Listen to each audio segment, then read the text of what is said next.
Ladies and gentlemen, veterinarians give a huge contribution to our society.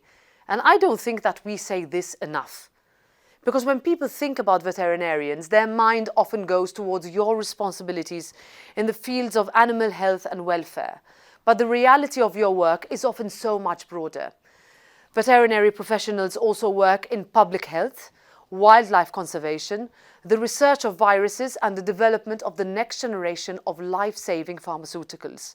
It's high time that we all recognize that the efforts of veterinarians are more far-reaching than ever before. And so on the one hand, the Federation of Veterinarians of Europe, representing around 200,000 European veterinarians, is essential in promoting the importance of the veterinary profession and in voicing out all its challenges, interests and concerns. On the other hand, as the only elected EU institution, the European Parliament's role is there to reflect and amplify the voice of 450 million European citizens in the decision-making procedures. Together, we share an interest in keeping animals healthy, protecting people, boosting our economies, and in safeguarding our common environment. I am pleased to read that your strategy for Europe 2021-2025 acknowledges the actions on EU level to protect animal and human well-being. With the proposed Green Deal for the Union and its citizens, the European Union is strengthening its commitment to tackle climate and environmental-related challenges. It aims to transform our Union into a fairer and more prosperous society, a resource-efficient and competitive economy where economic growth is decoupled from resource use. The EU Farm to Fork strategy is also seeking to transform the food system. Among its goals are a circular food economy, reduced environmental impact, better information for consumers to make healthy and sustainable choices, and the reduction of antimicrobial use.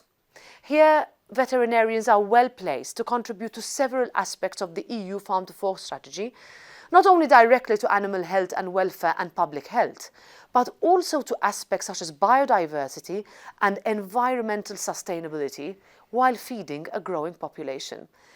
I am glad that we already have solid foundations of cooperation to build upon. As you know, this House has an intergroup on welfare and conservation of animals. But more concretely, you might also remember that in December 2018, the Parliament adopted the outcome of negotiations on the veterinary medicinal products, a crucial piece of legislation to tackle antimicrobial resistance in animals. And more recently, in January 2022, Parliament also adopted the final report on the protection of animals during transport. These are merely two examples where our cooperation produced real and concrete results. Looking forward, our continued dialogue will prove essential to tackle new challenges and opportunities in the veterinary world. The use of modern technologies, artificial intelligence, big data in your work is growing. The European Union is there to support these advancements for the benefit of both people and animal protection. We are aware of the challenges within the profession as well. A decreasing number of young veterinarians are choosing to work in large animal practices. This makes it difficult to maintain proper veterinary coverage, especially in rural and remote areas. A relatively high number of veterinarians also face mental health issues, finding it hard to combine work and private life. These issues have an impact on the overall food safety in Europe and will have to be tackled in cooperation with member states.